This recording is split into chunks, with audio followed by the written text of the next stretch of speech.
All right, at long last, here we go. I have the one, the only Mr. Peter Coe of Peter Coe Talent on the podcast. How are you today, my friend? I am doing fantastic. Doing fantastic. It's good to be here and talk with you this evening, Paul. Likewise, likewise. So full disclosure, Pete is one of my representatives in this godforsaken industry. We've met years ago, and Pete is kind of like the A-team of agents. He has an office, but he doesn't have an office. He's kind of hard to find. He's a little elusive, but when you find him, and if he happens to like you, he works his ass off for you. And there's plenty of stories, and not just my stories, but stories of his other actors in his stable that can vouch for that sentiment. But I like to start at the beginning, and I have to say the first time I ever saw you was before I met you. I was an intern at QVC in 1998, and one of our assignments that I was given was to organize a bunch of three-quarter tape with a bunch of in-house promos on them. Basically, like we were put out to pasture by our supervisor. He didn't want anything to do with us. So he said, here, guys, go organize 1,000 tapes, and I'll see you in 3 weeks. So in the midst of looking at those tapes, we were looking at a commercial, and I see this guy looking a lot like you, wearing wings on his back and swinging a golf club. It was a part of a promotion for QVC that I'm sure you're going to enlighten us on. But I'm thinking, my God, look at this guy, and what an acting gig this must have been. Little did I know that it was going to be my agent down the line. But tell me about that job and how that came about and how that encompassed your acting career. It was actually my last acting gig. I had just started my agency, and I was in a casting director in Philadelphia. And at the time, his main assistant was a woman named Diane Herein, who we'll talk on many, many times in this podcast. And she just came up to me and she said, "Hey, what are you doing tomorrow?" I go, "Well, I don't know." She goes, "We got this job for QVC. It's based around Valentine's Day, and you are a careless Cupid. You are all about yourself." And she goes, "You'll do a shoot. You just got to be at this location at this time." And I said, "Well, I'm not really doing much acting anymore because I'm now trying to be the agent." And she goes, "How about one last time?" Actually, it turned out to be 2 last times for her, but it was the last time for commercials and promos. And I met with the group out in Westchester. We did a couple different scenes. One where I was playing golf, you saw. By the way, it was the middle of February when they put me in that outfit, Cupid outfit, and they took me outside. It was mightily cold. Fortunately, we were only out there for about a half an hour. The other ones was they had me appearing like I was on a couch, watching some kind of TV, dropping popcorn over myself. And the other one, this was the best part, was getting a massage from a very nice masseuse. And the whole thing was that you really shouldn't rely on Cupid to do what you need to buy or get for your partner or significant other at QVC. So I was there. It was good. And the second last acting job. Wow. What jobs did you have before that? A little bit of commercial work for TV. I did a couple movies. My private claim to fame was, but the last acting job was as the main villain in an episode of the new TV show, The Fugitive, not the films, the TV show that was Robert Hayes, I think, was the lead in, and it didn't last that long. But I think through Diane Herein, and at the time her boss was Mike Lemon, and I was down in Atlantic City. We shot that.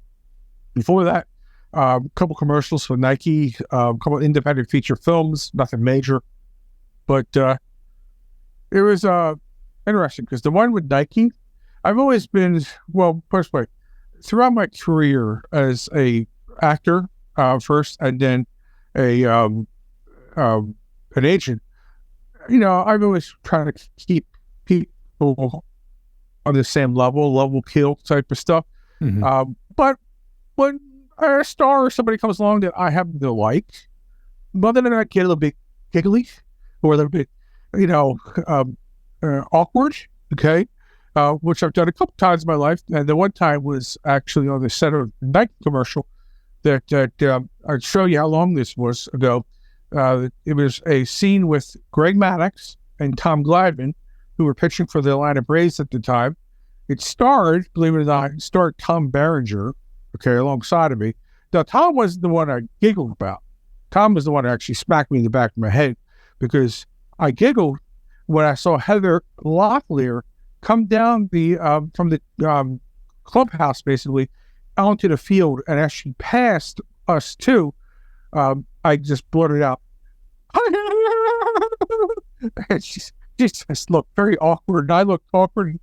Tom Berenger smacked me on the back of the head and said, "What are you doing?" So, yeah, that was for a Nike commercial. So. Well, you know better than that. I mean, you can't be a fan on set.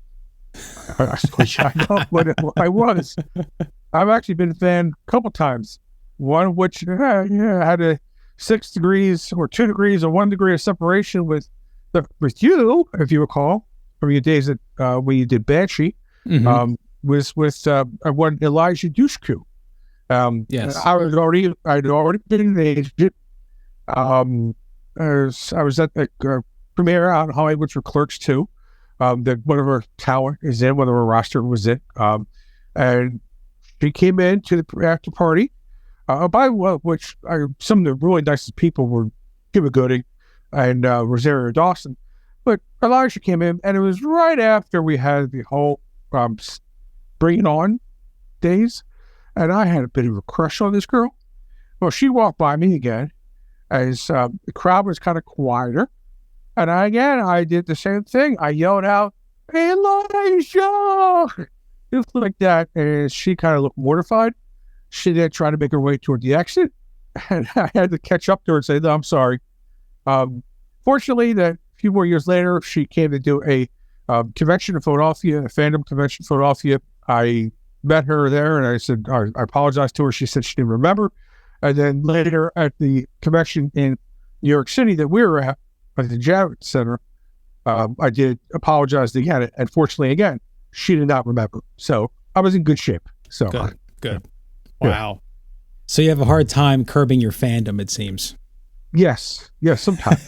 Other times, no. Like I said, one of our roster is a very noted, I'll just call him a clerk. Okay. Right. I have no problem. He sometimes gets a little bit of big head. But I'm like, dude, you're just so-and-so. You're not anything special. No. But we're all trying to be something special, aren't we? Yes. Yeah, well, he is a great guy. He's a great guy. We'll probably talk about him again. And depending on we can use names and stuff, I will. But, another person who I met back, there was a woman, I'll leave her name, named Lisa, who had organized back mid-2000s, organized some parties and events up in New York City. And she had some decent people out. Sometimes it was casting people. Sometimes it was other actors that had been in places. And for the short period of time, I befriended a guy named Richard Klein, who, was, or might recognize, was on Three's Company. That's it, yeah, as Larry. Mm-hmm. And for about 6 months, he was a teacher, and he helped I put some people through his class, acting coaching stuff, and he was fun. He was great. Fortunately, we broke ties. Another time I represented a guy named Jerry Lacey, who had been bigger back in the late 60s and 70s and 80s. He played a guy named Reverend Trask on the original Gothic Dark Shadows TV show. And he came on the roster for a little bit, but unfortunately he was in his 70s at the time. He was here for about a year and then he retired. So, okay. Other than that, just meeting people at various different events, and you at those events you can't be a fan. You got to be business. You have to be business. Right. Well, so basically, you figured, you kind of saw a ceiling on your acting career, and you figured maybe I'm better at being an agent. I'm just more conducive to this task. I wasn't as serious when it was being an actor. To me, it was fun and games in a sense. It was a hobby. But I always felt, you got to understand, a talent rep is just somebody that promotes people, helps them try to get into situations that they want to be in. And then if you do it right, you get a commission or a finder's fee. Okay. I just have to believe that at the time, my representative who was taking 20%, which I thought was normal, turned out to be high at that time. But I thought that was normal, but I realized, you know what? I want to make 10% or 15%. Who cares about that side of the money? I want to make 10%. But it meant helping a lot of people get into a lot of stuff. And the fact of the matter was, the first time, I had the selfish reason when I started too. There's a lot of really attractive females in our business. And I would hate to say this, but my first 6 months in business, I did have a wandering eye. Okay. Nothing happened. Well, nothing I'm going to talk about. But I had a wandering eye. That changed when one of my talent was up for a major role in a feature film called Shadowboxer. And she went all the way down to the third callback at the production office in Cherry Hill, New Jersey. Came out of it. At the time, these things called showcases, seminars were very popular. I was a guest at one up in New York, and this girl, Kendall, was a monitor of it. And when I got done, a friend of hers came by, and we asked if we could go out to get something to eat. I had some time, so we went out to something to eat. While we were sitting at the table, her friend Dina asked me, what happened? Whatever happened with that job, the booking? And I said, well, unfortunately, they went in the other direction. Well, at that time, Kendall, who was about 37 and been in business for about 18, 19 years, excused herself politely, went to the bathroom, did not come back for a while. So finally, Dina went into the bathroom. Dina came back out, and she goes, wow. She goes, Kendall's taking this hard. I said, what do you mean? She goes, she's in the bathroom on a stall, and she's crying. I said, well, why is she crying? Just a acting gig. And Dina said to me, you got to understand, Kendall's been at this for over 18 to 20 years of her life. This is the closest she ever came to a major booking like this. And you kind of just shrugged it off, kind of nonchalantly. And I said, yeah, but it's an acting gig. You know, there's more important things. And Dina said, not to an actor. And I said, oh. And then I realized that this is serious stuff. And when Kendall came back, I got her by the hand. I said, look, I apologize. I didn't mean to be nonchalant about it. I said, this is not serious to you. This is now that serious to me. And my whole focus changed. So my focus became be a strong promoter, put people in, do follow-ups, sometimes become a pain, you know, which I've been told a couple of times, not many, by a casting person. We're pushing you, Pete. You need to back off. We have this mission. It's come up like 5 or 6 times in the course of 22 years. So, but it's all because the actors want this, and I want it for them. So, yeah. And that's where you feel the calling, being their champion. Oh, yeah. Yeah. There's nothing like telling somebody they got a job that they really, really desired. And I'm telling you, I mean, you can even ask the folks that booked and did Second City TV, Saturday Night Live originally, who then became big. And the first major thing out was Saturday Night Live or Second City TV. Well, I guarantee you, when they first got notified that they booked that role, they were on cloud 9. That was it to them, you know, because they were getting their career going, and they thrived on it. And you know, now they're major people, and you know, major actors, actresses, and stuff. But at the same time, that was their come out, and I'm sure every one of them would tell you they were so ecstatic and so happy. So, of course. Yeah. There was a recent video put out by the folks at Star Trek. They were casting the new series. I think it was Starfleet Academy. And they just threw out there the Zoom calls with the producer. And they thought that they were doing another round of callbacks. And they said, no, we're not going to read today. We just wanted to get you on to tell you that you got the role. And almost every one of them cried almost instantly. So Oh yeah. it's, like whether it's a TV show, a movie, an industrial, a student film, it's just knowing that you are wanted, that you are good enough Yes. today. That Yes. feeling for me 15 years in now has never gotten old. Well, it should never get old because that's part of the motivation and the passion that keeps people going. If it does get old, well, it's time to look for something else. Yeah. Yeah. Yeah. But and that's so it's and there's stories ad nauseum about other people, famous people that had unique stories about how they got their big break or the big situation, and it didn't involve some crying. Actually, a person that name is Pete. Okay, like me. So he's actor Pete. I'm Agent Pete.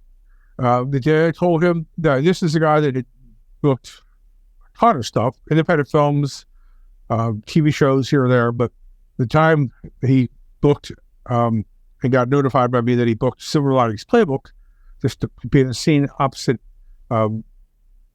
Jennifer Lawrence, he cried. He cried. And I still remember that because he was so thrilled. And it meant everything to him, and it meant everything to me, which is the way it should be. So, yeah. Those are the good times. Yes. Yes. I guess let's go basic. My question, the most basic question I have is being an agent, is it really the pride swallowing siege that Tom Cruise's Jerry Maguire once referred to, or is it more, is it less combative than that phrase in your estimation? Overall, it's tough to say anymore because you just don't get around other agents as much. I will tell you, this competitive is what I do here. Like a couple of our performers on our roster do work, some with maybe another manager, some work with another agent. And if they tell me that they've been given the same audition by that representative, it gets me a little tipped off, gives me a little more competitive and urging to try to do things quicker, because you got to find out. You come to find out that it is based off of timing, and who can sometimes get their stuff in first. But as far as combative, no, I wouldn't say that. But competitive, yes. So I mean, I'm not showing people the money until especially because most of the stuff with bookers, lower level type, not low level, I should say. There are some really good jobs. I mean, I booked somebody and negotiated $60,000 before, but in Jerry Maguire, he was talking about show me the money, like multi-million-dollars. So it's like, yeah. But the average paid job is anywhere between $1,500 and say $6,000 on the acting side, right, per day. So not necessarily for green actors, but just in general, when the actor feels that they're ready for representation, how does one go about finding the agent? Does the actor go out and look for the agent, or does the agent find the actor? 90% of the time, in the past, yes, the actor would submit to the representative that they chose, or many other reps at the same time, just to see who they would get a bite from. Me, these days, it's all based on need. I actually just brought on a mid-30s girl tonight who had not been doing this business for 15 years. She'd done some community theater, but I met her first when she was in college back in 2007. She just reached out to me because she had her family and she's ready to go do some TV stuff. She's a redhead. I need a redhead. And so she came in handy that way. Sometimes agencies have to do things off of needs. And with me, it's mostly younger African American talent I need more African American kids or ethnic kids, and then I need some older ethnic individuals, over 50 and plus. So I do things off of need, and I will reach out to somebody. The funny thing is that, and actually she's done 2 or 3 auditions already. I actually just recruited somebody off of TikTok, believe it or not, out of this on a TikTok live feed thing, not me doing TikTok. It was the other person. And they mentioned the fact that they were in New York. So I just kind of coyly wrote and said, wow, it's funny, you're in New York. you got all this personality and stuff to do TikTok. And I said, have you ever thought about doing acting? And the person wrote me back, or sent back to me on this live edition there, that, yeah, that they'd done some background work before for a couple of films, but they wanted to be more of an actor, so they didn't know how to go about it. And I said, well, if you reach out to me, and befriend me or follow me, I'll write you back and we can start chatting. That person reached out to me and started following me within 2 minutes after getting off their live feed. And then the next time we spoke for about 2 hours, and that person then came on board as far as the roster was going, and she's actually done a couple different auditions already. So wow, yeah. So forget the front stoop. Forget on the walking down the street. Now people are being discovered on TikTok, at least by you. Well, if they're on TikTok, they got a personality and they got some kahunas because they're being viewed by, thousands of people, and they're putting themselves out there. So I really thought this woman at the time, I thought she was pretty good at what she did, and what she, the key thing was what she said she was in New York. Well, that was like, well, okay, that's part of my territory. Right. So was this person? Now, did you bring this person in based on ability, or was this person someone you needed in your roster based on look? A little need, but more on. I did give her a sample audition to send in, which she did, and then it was based on the interview that we had, and the fact that she was in New York, and that she had an interest in doing some acting. And she was a little bit taller, so she can come in handy with modeling too. So okay, yeah. So based on need, it begs the question: if you come across an actor who is, and you just know they got talent out the wazoo, but you already have 5 of these people, is it an automatic no for you, or can an exception be made based on your estimation of talent? It's based. It is an estimation of some talent, but it's based on how much the others are, who are part of the group and how we are relating together. If all 5 of the other ones fit the bill for what this 6th person does, they have a moderate amount of talent. That's fine. But they say yes to every audition, then that's the way I'm going to stay. I might revisit something on that 6th person a year down the line or 6 months down the line, but I owe it to the people that are already on the roster to work for them first. So, interesting. Yeah, because they've been there. Yeah, they've been there. So an actor pretty much has to find a stable where an empty stall exists in a way. Yes. For them. Yes. Wow. Yes. Somebody needs, you might have a need. Yeah.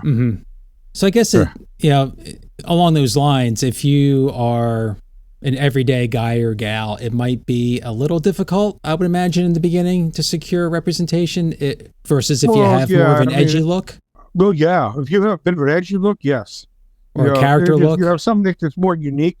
You give me the person, you give me an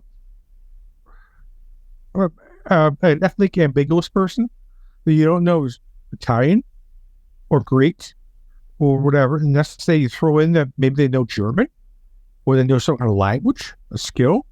Well, yes, that gives them a leg up because then they have a little bit more leverage. But then again, sometimes talent does play out. Perfect, and how hard they're working at becoming better as far as a performer. Okay, give you an example. One of our girls, and I would tell you, this has another relation to the host here. 9 years ago, 10 years ago, a gentleman by the name of Chris Bruce was doing a promo for his company. Chris was somewhat well known as the mascot for a local Philadelphia team, but he had his own company and he was doing a promotion out at a restaurant in the main line of Philadelphia. I believe you were there too that night. But we met a model who was doing promotional modeling by the name of Melissa. Well, I asked her what she had an interest in. She said she really wanted to be an actress, but she wasn't much of an actor at the time. She was doing more promotional modeling. When you saw her, you realized why. She was white hot. Okay, she was incredible. It was the kind of person that if I was at a restaurant and I was not an agent, I would be all tongue tied to try to talk to her because she was that good looking. But as an agent, not looking to pick her up or anything like that or make a pass on her, I do like to talk to her. We did talk. She emailed me or called me like a couple weeks later, brought her on. The process, she started doing some commercial auditions. They're doing okay. Then she started telling me she was going back to acting school, doing this, Lee Strasberg, Stella Adler, stuff like that. Method stuff, this and that. Long story short, she is now one of my better actresses. She is bi-coastal, LA and New York.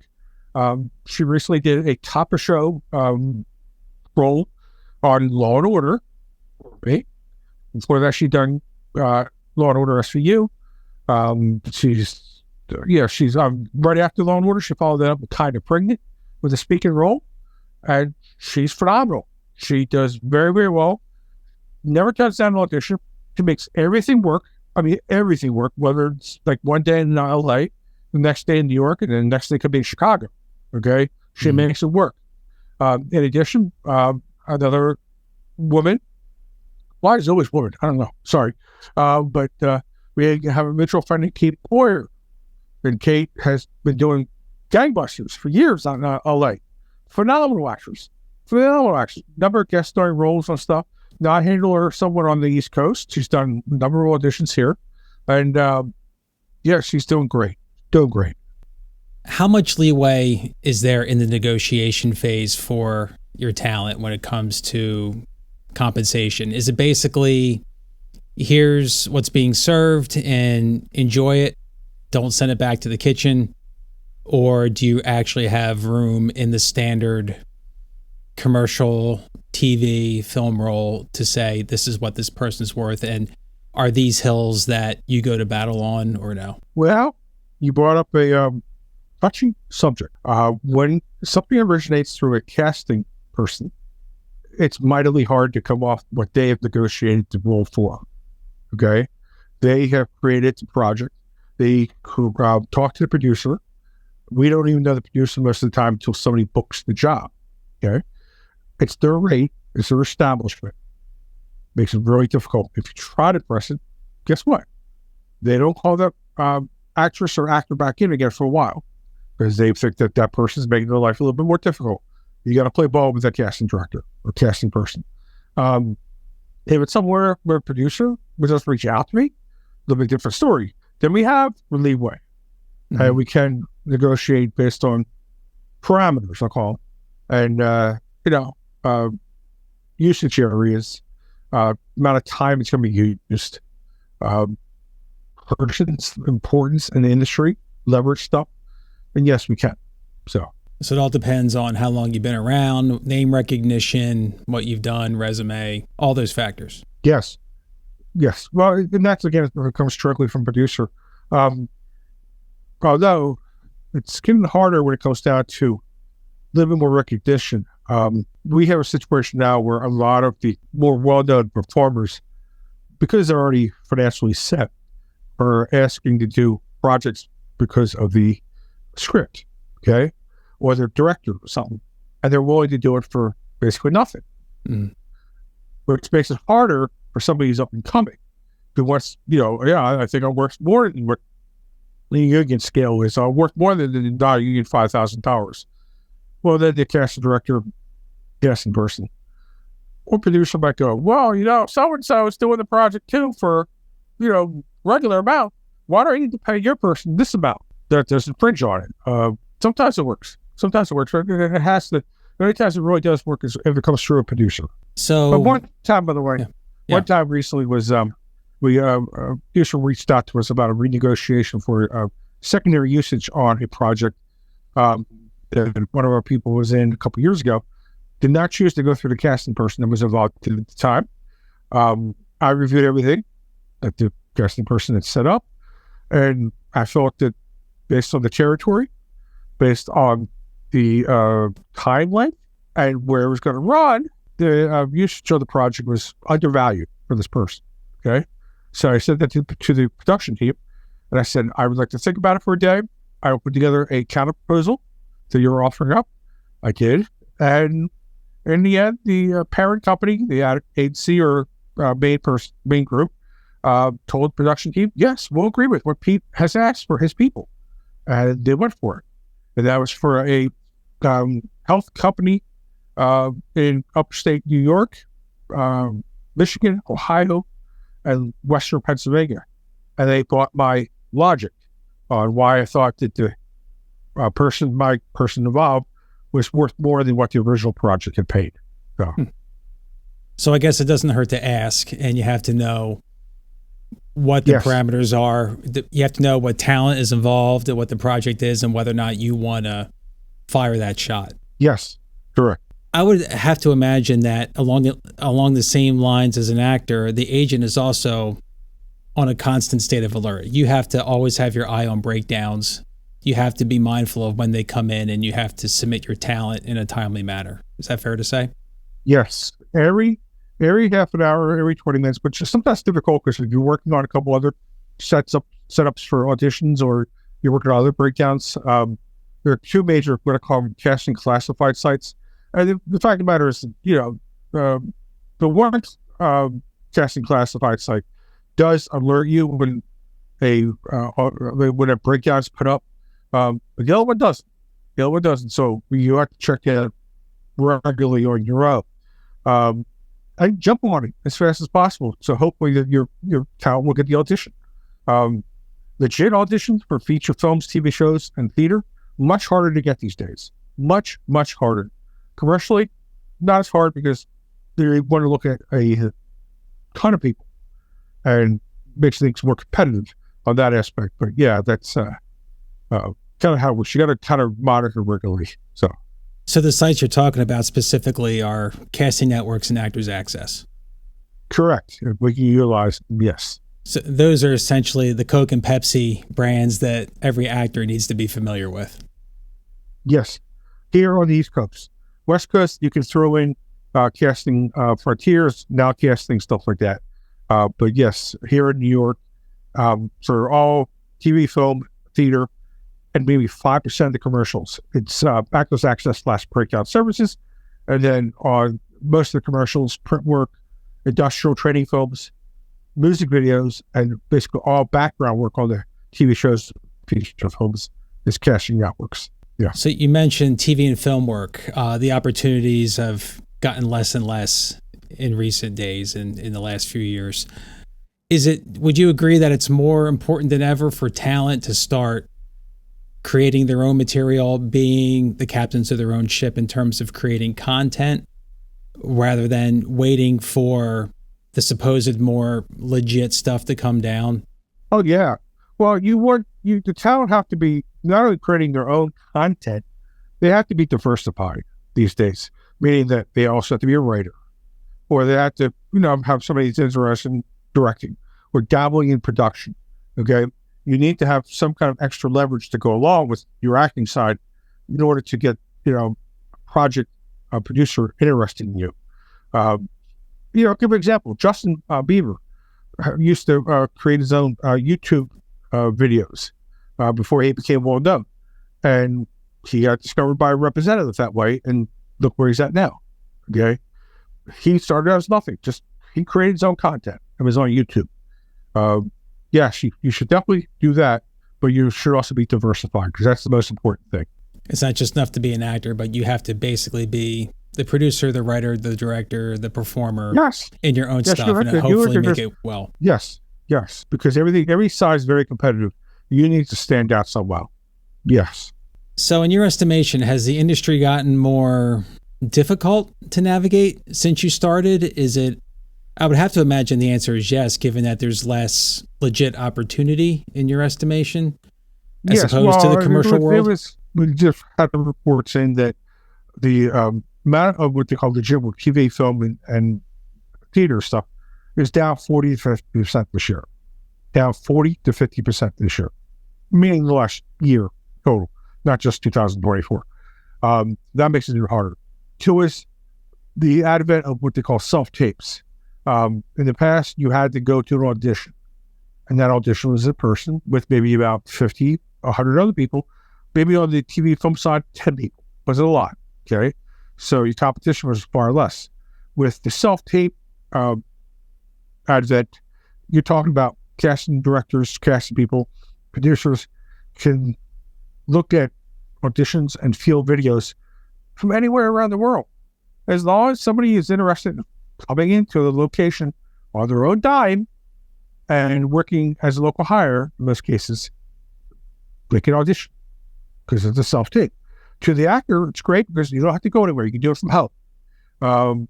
But unfortunately, that means that now instead of 25 people for a Law and Order audition, they might be looking at 75. For a commercial audition off of the self-tape industry now, you're talking about 300 to 400 for any one role. It's much more difficult.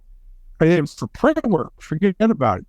It's actually up to 1,000 people, for one position. So it works.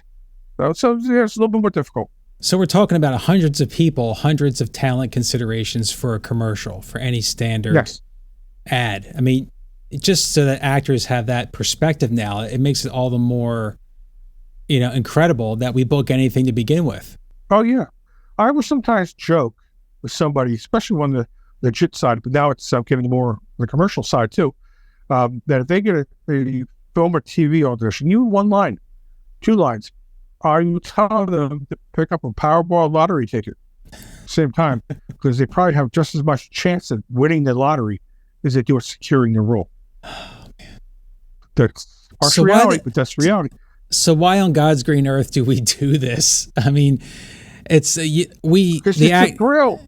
Yes, it's a thrill, but at the same time, it's like we actors, we have to be propelled by the dream aspect of it, of working at it, of being working actors in the industry. But you have to see behind the curtain. You have to see the nuts and the bolts and the reality and the numbers of what we're all dealing with and what you're dealing with. And then when you hear these cold, hard facts, it's hard to, for a right-brained entertainer like myself to entertain the left-brain aspect of it, because the more practical I get in my head about what I'm doing, the more lost I get, because I think, my God, Paul, you really are crazy for trying to make this work. And I've been at it now 15 years, and I don't know how the hell I have made it work. We are all crazy. So Trust me. So tell me, what is it? What is it about this business that keeps us going in spite of everything to the contrary, in spite of all odds? Why do we do this? Passion. Yearning. Passion and yearning to being, and the thrill. Okay, I'm going to give you an example, and I ain't going to use the guy's name now. Okay, guy's name was Brian. He was our lead in Clerks 2, Clerks 3. Like you said, I've had chats with him about he should have gone west a long time ago to develop his career more than he already is, but now he's kind of more financially set of a situation that came up a couple of years ago. The night we had the Clerks 2 premiere here in the East Coast, a bunch of us got together. We went to the theater. Showing was supposed to be 7:30. We walked into the theater about 7:10. Okay, the theater was sold out. It was packed. The film itself didn't get started until about 8:30. The reason, because everybody there in the stands in the seats recognized Brian. Okay, they wanted to talk to him. You should have seen Brian's face. He was in his element. And he was so high as a kite. And, of course, he did it. They were there with him as his friends and his support arm. But yeah, he had a line of people who wanted to talk to him and went outside. I mean, literally ran out of the theater of the film was in into the lobby. And the manager finally had to come in and say, "Look, we got to stop. We got to get the film going." And that's why you do it, because the attention. And the same thing, that's why people do these conventions, these Comic Cons, these fan expos. Some are getting paid really well to be there. Okay, others, are there for the love and the thrill of having somebody glorify them, pat them on the back. say, I remember seeing you at so-and-so, and you were great. Okay? Yeah, you get excited. You get excited. That's why performers want to do it. Right? It doesn't matter what local. It can be, for example, I do have a realm. I play into the WWE, which is the Wrestling Alliance. Mm-hmm. I know a couple of the people there. I know a couple of people that wrestle for the AEW, the Secondary Alliance. They are in love with the attention that they get. Yeah, the money's great, obviously, but they are in love with the attention they get. And the ones that have branched out to do on TV and film and so forth, they're a Twilight Zone, because it's like that's what they really wanted to do. And and wrestling world was just a springboard for them. But it's and they will tell you too, is like you walk into an arena with 19,000 people, 20,000 people, where, as the case of a recent showing in Philadelphia, where they had 75,000 people. Oh my God, your heart starts pumping. It's the same thing for an actor who gets into a film or TV show, and have his friends over to watch the TV show, or at the theater when there is theater anymore. You get to have fans around who are watching you, or doing a fan expo or convention. Fans getting lauded. I mean, it's a thrill, and that's why people want to do it. Yeah. What the Hubs again? What the Hubs have obviously become, more famous someday. So, it's a thrill. I mean, I had a small crumb taste of it after I did Banshee in 2015. I remember getting a slew of followers on Twitter overnight. I had people DMing me about my character. The show didn't have a ton. It didn't have millions of viewers, but it had a rabid fan base. And that was my first brush with notoriety, name recognition. Here. Like, to this day, I think I'm in the Banshee Wikipedia. Somehow I made it up in there. Yeah, by the way, no matter what.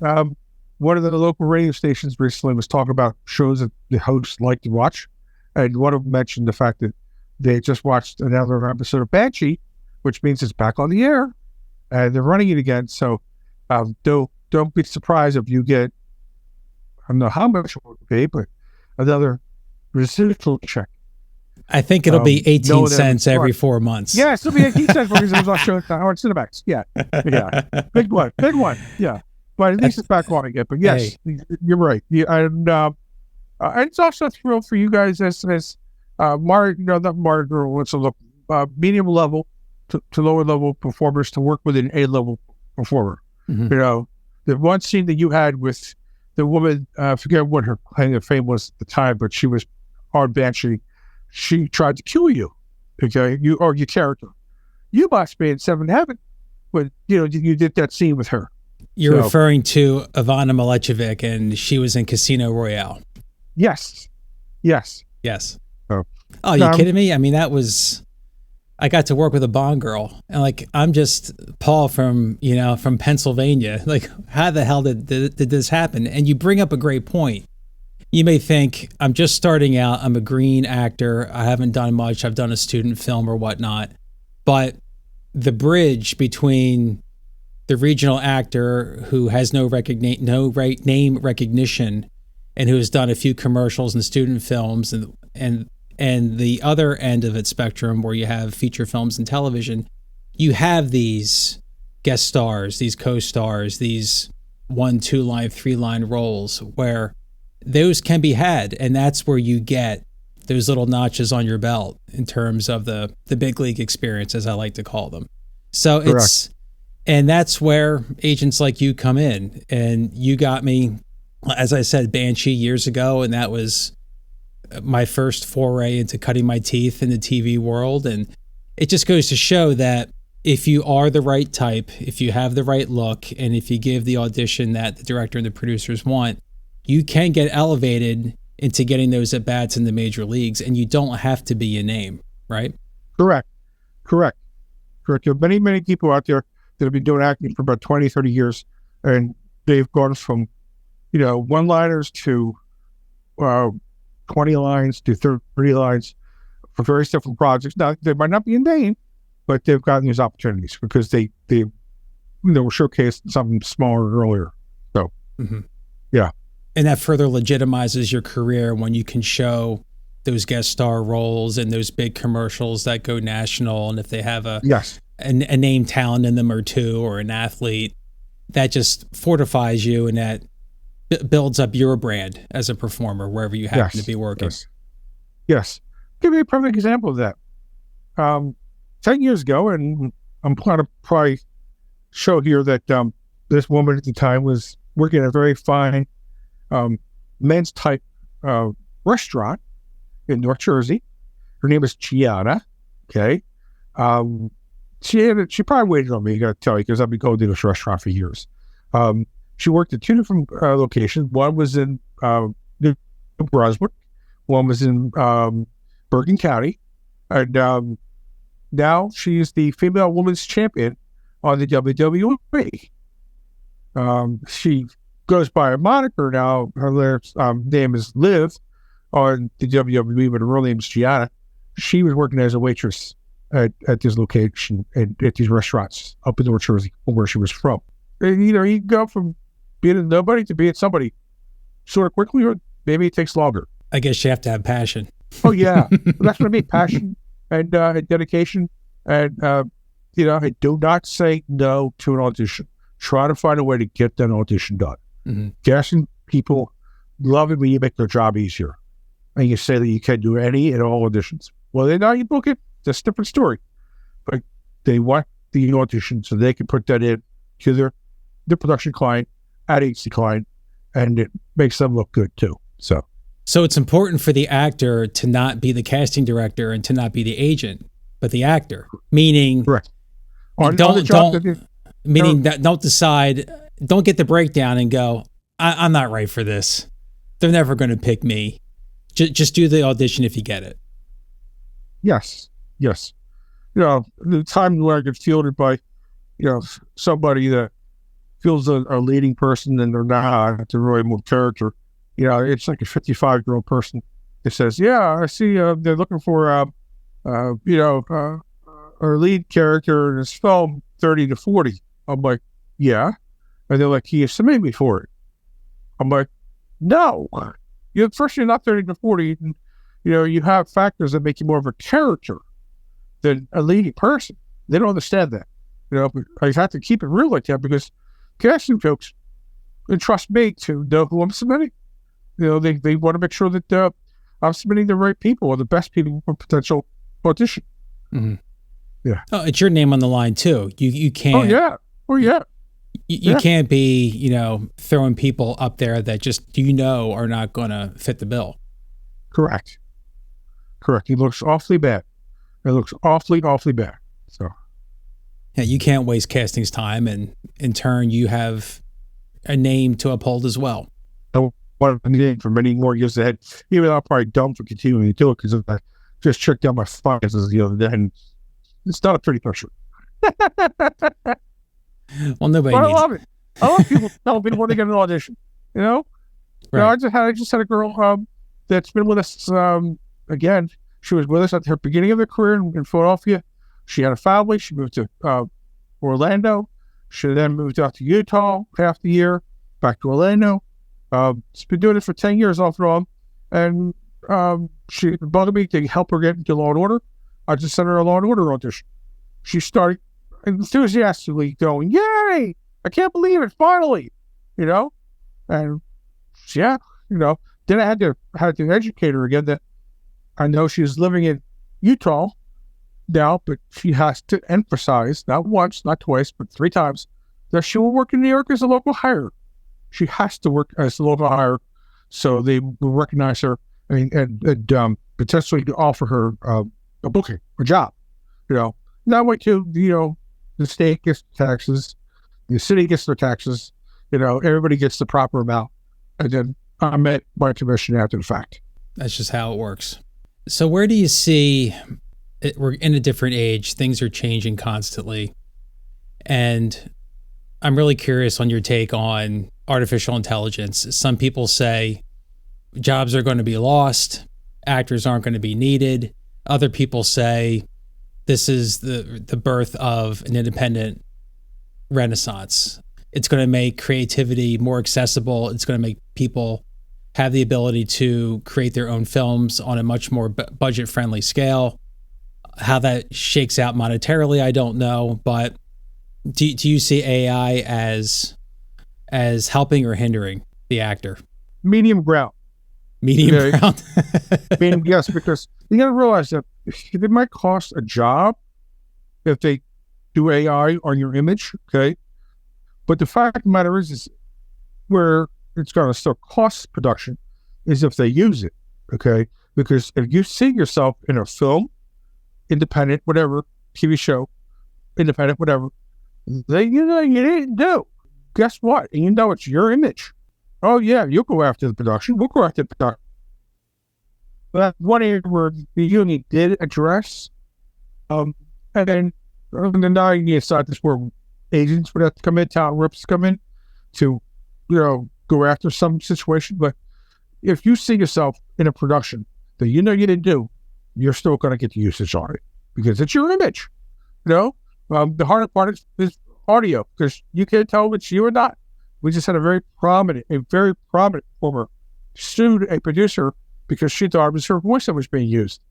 And it turned out to be a whole other actress. And she had to pull the lawsuit. So, wow.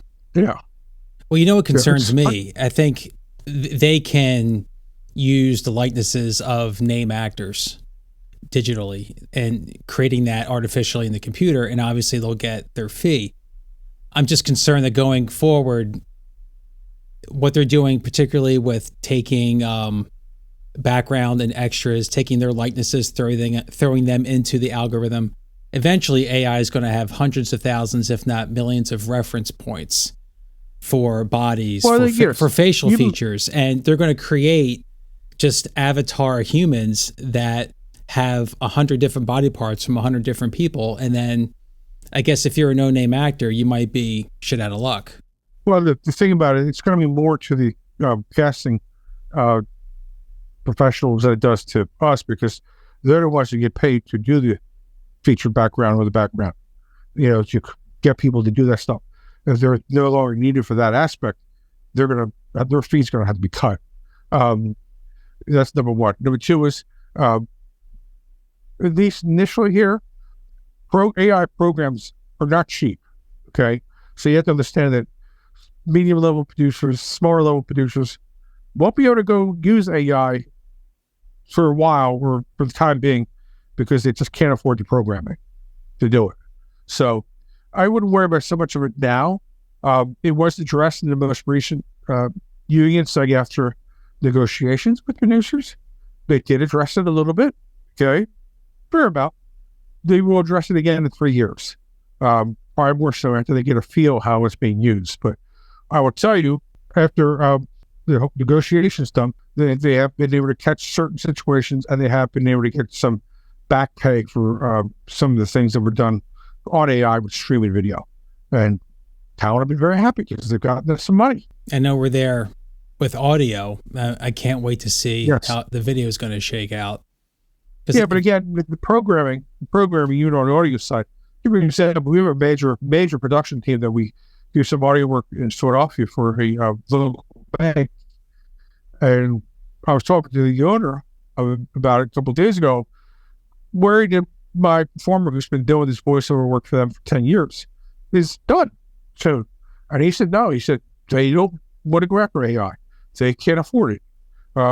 He said it was a contract that they have with their main client is set up at the point where the main client wants the real person. And so they will continue to use, and they have. I mean, this woman does 2 to 3 voiceover sessions a week. Some take 5 minutes, some take an hour. And she's very happy. We will certainly see. That's for sure. Hopefully, us old school folks, we'll be able to do it the old fashioned way with putting our faces on digital and not necessarily film, but just getting onto the digital cards and shooting things the old fashioned way until hopefully I'm on Social Security if Social Security is around. Well, we also hope that you have a nice pension and welfare set up from this union. So, a few more union credits. You're right. A few more union credits would not hurt in that regard. No, a few more would definitely help.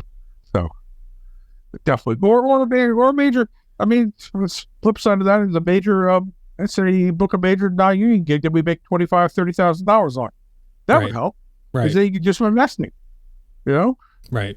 Drug ads. One drug ad after the other. Yep. For every As long as possible it's not condition. exclusive. As long as it's not exclusive. Exactly. Yes. Yeah. So when you get down to it, you've been at this for a while. You've fought many battles. You have brought in any diverse number of talent. You've been around. You've seen the puppet show. Based on everything have lived up to this point, do you have one or two pearls of wisdom that the industry has taught you that you live by day to day? Well, first, be professional. Always be professional and never turn down an audition when it comes. You are doing a service for that casting person, okay, of which there are some extremely good casting people in our industry, okay? And I can go over some very open-minded folks and will give folks, a lesser known a chance. That's important. So you can't say no, and you have to be professional. And then when you're on set, make it easier for the production team. Don't become well known for something negative. Be professional, have passion, and yes, be a good soldier in this battle of showbiz. Correct. Now, at the same time, I'll tell you, if you're on a set and a AD comes over to you and says, assistant director, says, you know what, you're going to, you see that building over there? It's 50 feet high. Yeah, we need you to jump off of that into this little pond. Okay. Well, let's talk to my agent first. So, I mean, it's for that reason where you want to be a good soldier. I love those lines. Call my agent. Because some people haven't done it. And one person actually, we had a 75-year-old woman who unfortunately is no longer with us, passed away. But she said yes to something on a shoot on Friday night. It involved some non-stick slippers for an infomercial. They stuck to the top step. She fell, and she ended up going to the hospital. When all she had to do was say, call my agent. And she never did. It's rare, but yes. So, the more you know, folks, the more you know. Yes. Well, I'm grateful that I get to call you my agent. I'm even more grateful that I get to call you my friend. And I'm also very happy that other people finally get to hear your insight and perspective. Peter Coe, thank you so much for being with me today. Well, I will also preview something. If there's a blind woman out there at some point that I could hook up and marry, you're looking at one of my two best men right here. Okay. So I just want to let you know, or just a regular woman, but I've had that in my mind for 3 years. Now, not only you're my friend, a performer that works in our group with a roster, but you're one of my most trusted individuals, and you're a great, great, great, great human being. And I've always loved knowing you and having you in my corner. You just made my year. Thank you, my friend. He's available, folks. He's available. Look on those dating apps. Yes. I got to get back on them. I was too tired of doing something. And then the night before we were supposed to go out, I'd get that email or phone call. Yeah, I'm actually washing my dog's hair tomorrow. I can't go out. Well, okay, fine. Whatever. So, dog hair washing. I haven't gotten that one yet.